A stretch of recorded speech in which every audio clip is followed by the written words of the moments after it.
지금 윤곽근 변호사와 차기환 변호사 말을 들어보면 비상계엄 선포가 독재 강화로 해석돼서 안타깝다.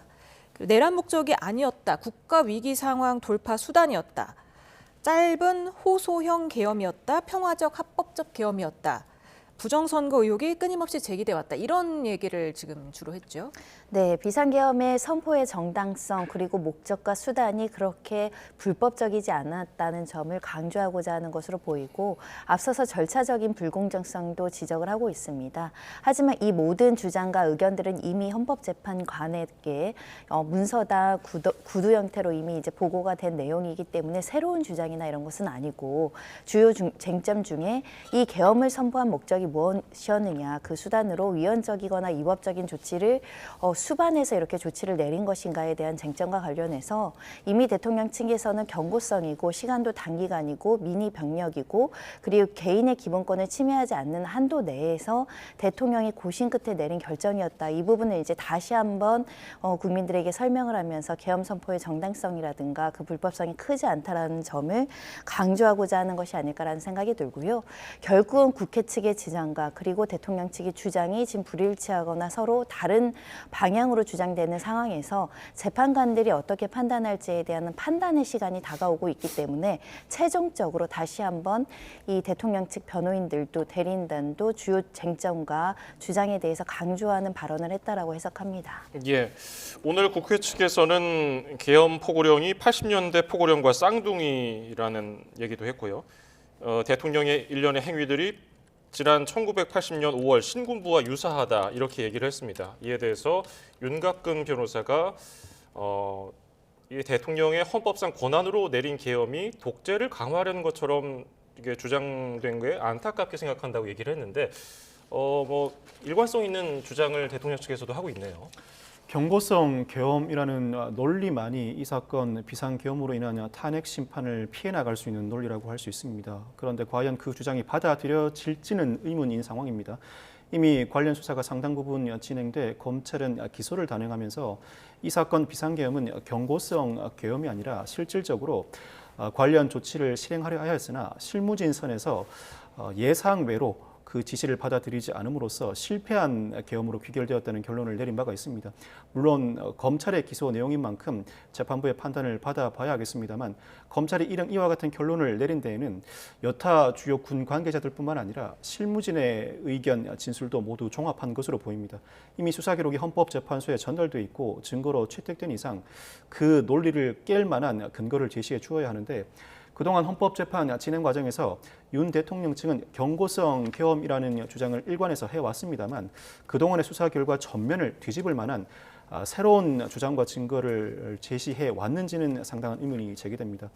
기존에 진술한 참고인을 증인으로 불러내 신빙성을 탄핵하는 절차도 상당히 많이 밟아왔습니다. 그렇지만 헌법재판소가 마지막으로 기회를 주는 차원에서 10차 변론기일을 지정하고 추가 증인 신청을 채택한 바가 있습니다만 10차 변론기일에서 헌법재판소의 심증, 나아가 기존 수사 기록을 뒤집을 만한 새로운 정황을 제시하지 않는 이상 이대로 헌법재판이 그대로 종결될 가능성은 현재로서는 상당히 높아 보입니다. 네, 지금 조금 전에 부정선거 의혹이 끊임없이 제기돼 와서 논란을 종식시키려 한 것이지 부정선거가 있다는 건 절대 아니다. 이렇게 강조를 했는데 자, 결국 그 비상계엄의 정당성을 이제 설파하려는 내용으로 보이는데요. 어떻게 좀 들으셨습니까? 부정선거와 관련된 주장은 일관되게 처음부터 나오고 있는 상황입니다.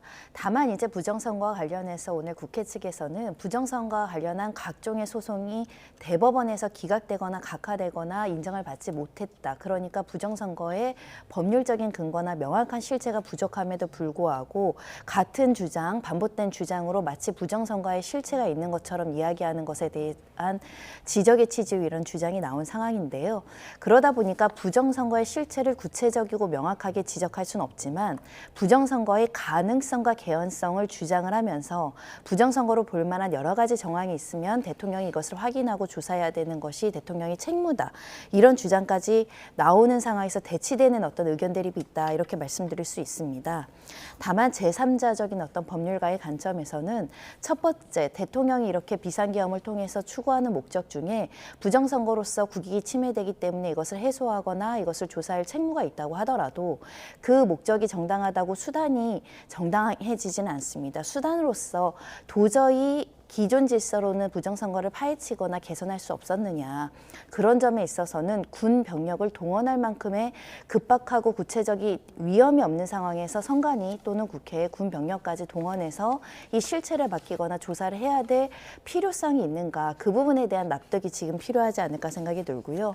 수단이 부적합했다는 주장과 관련해서는 계속적으로 대통령 측에서는 부정선거가 있을 수 있고 선관위가 부실하고 시스템과 관련해서 개선의 의지가 없었던 거 아닌가. 이렇게 목적의 정당성만 설파해서는 헌법재판관을 설득하기가 어렵다. 특히 대법원에서 한 번이 아니고 반복적인 이런 소제기가 있다 보니 심지어 어떤 판결에서는 이 부정선거와 관련해서 소권을 남용하면서까지 너무 반복적인 주장을 한다라는 법원의 판단이 복수로 나와 있는 상황이거든요. 그렇다고 한다면 대법관들이 부정선거에 대해서 이미 그 주장을 받아들여지지 않았는데 계속적으로 그런 위험성, 개연성만으로 설득할 것이냐.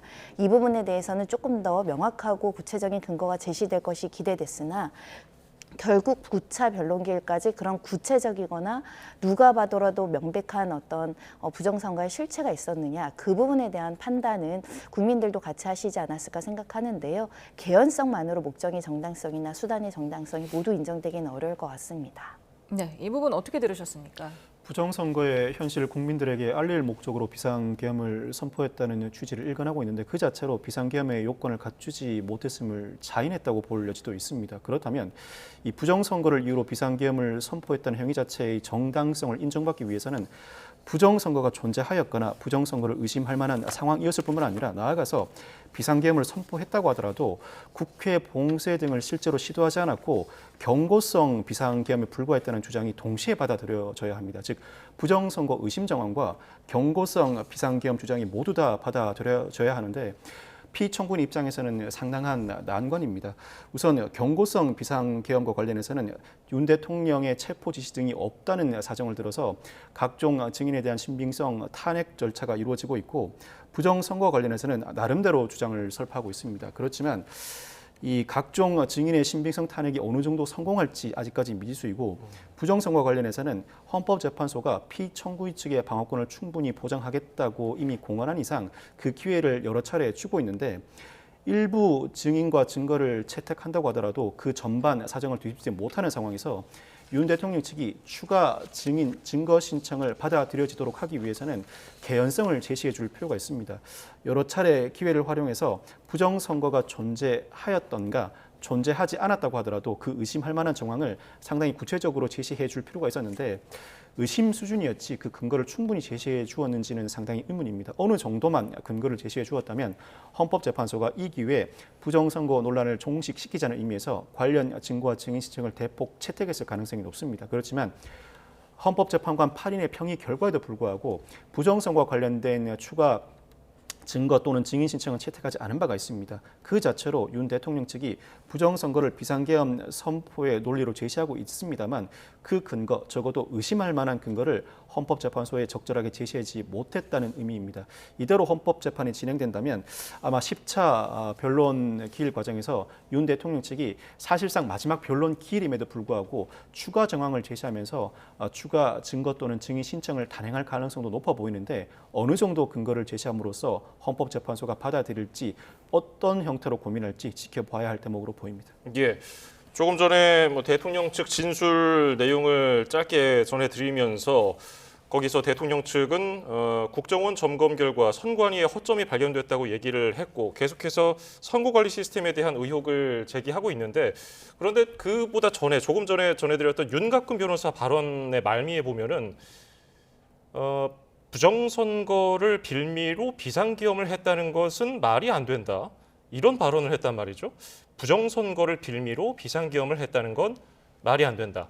이건 또 어떤 의미로 해석을 해야 될까요? 그러니까 부정선거라는 실체도 없고 관련한 개연성도 없는데 다른 목적, 예를 들면 독재나 개인사 문제를 해결하거나 다른 목적으로 비상계엄을 한 것이 아니냐라는 일각의 주장에 대해서 전혀 그렇지 않고 대통령이 부정선거와 관련해서 시스템을 개선하고 이 부분을 국민들에게 알리기 위한 목적으로 했을 뿐 다른 목적, 지금 국회 측에서 오늘 주장한 독재 가능성이라든가 이런 어떤 입법 비상입법 기구라든가 이런 부분과 관련해서 또 비판하는 언론에 대해서 재갈을 물리기 위해서 표현의 자유를 제한한다든가 그런 목적이 아니었다라는 것을 강조하기 위해서 비상계엄을 선포하는데 부정선거의 목적이 형식적이거나 실체가 없는데 그냥 가져다 주장만 하는 것이 아니라 진짜 진실로 그렇게 생각했다라는 주장을 하는 것으로 보입니다.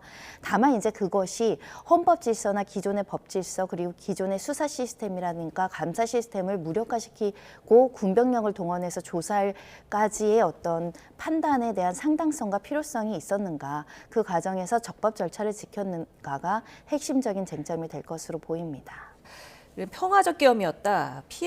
아무 피해가 없는 계엄이었다. 이렇게 주장을 했는데 앞서서 국회 측에서는 이 주장을 좀 반박을 했습니다. 계엄 선포로 민주공화국 안정성이 무너졌고 탄핵 기각이 되면 독재 권력 제한 장치가 해제된다. 이렇게 주장을 했거든요. 관련해 경고성 계엄이었고 실제로 국회 봉쇄나 선관위 장악 시도가 없었다는 취지의 주장을 일관하고 있습니다. 이 주장 받아들여질 여지도 있습니다만 근본적으로는 이 사건의 경우에 수사 기록상 많은 참고인들의 진술이 이미 현출되어 있는 상황입니다. 이 사건 직후에 특정사, 방첩사, 정보사, 수방사령관이 조사를 받기도 했고 군 고위 관계자들이 대대적으로 관련 기관에서 진술을 진행한 바가 있습니다. 그 외에도 노상원 전 정보사령관의 수첩도 현출되어 있는 상황이고 기타 실무자들 단계에서 각종 진술도 현출되어 있는데 만약 이와 같은 주장이 헌법재판 단계에서 받아들여졌다면 헌법재판소는 기존 증인 외에도 실무자들을 일부 증인으로 법정에 세웠을 것입니다. 주요 관계자들 증인의 신빙성에 상당한 의문이 제기되는 만큼 수사 기록에 대량으로 포함되어 있는 군 관계자들 등 실무자들을 직접 법정에 불러 과연 그날 밤 이와 같은 일이 실제로 단행되었는지 묻고 답을 듣는 과정을 진행했을 것입니다. 그렇지만 그와 같은 조치는 이루어지지 않았습니다. 각종 진술 외에도 수사 기록상 단체 대화방이나 선관위 장악 시도 과정에서 포승줄, 안대 등도 제시되어 있는 상황이라 이와 같은 증언의 신빙성을 탄핵하는 과정은 주요 관계자들 신빙성 탄핵에 그쳐서는 안 되고 이를 토대로 관련 실무자들의 전반적인 진술 탄핵에도 이어져야 합니다. 그렇지만 이와 같은 절차가 진행되지 못했습니다. 아마 부정선거 관련 주장이나 경고성 계엄 발언 주장이 상당한 근거를 확보하지 못한 상황에서 윤 대통령 측의 주장이 일부 역부족으로 느껴지는 측면이 있는데 그럼에도 불구하고 윤 대통령 측은 기존 진술을 일관되게 견지하고 있습니다. 이와 같은 진술 태도에 비춰본다면 향후 10차 변론기일에서 3여 명의 증인 신문이 이루어진 이후 10차 변론기일 말미나 앞으로 추가 지정될 것으로 예상되는 11차 변론기일에서 최종 진술을 하는 과정에서도 이와 같은 진술을 반복할 가능성이 높습니다. 진술 반복 과정에서 또 다른 정황을 제시하면서 추가 증인 또는 증거 신청을 할 가능성도 높아 보입니다만 현재로서는 그 추가 증인, 증거를 채택하지 않을 가능성이 더 높아 보이고 이대로 10차 내지는 11차 변론기일로 탄핵 심판은 모두 종결될 가능성이 높아 보입니다. 예, 박성대 변호사는 여기서 인사드리고요. 고생 많으셨습니다.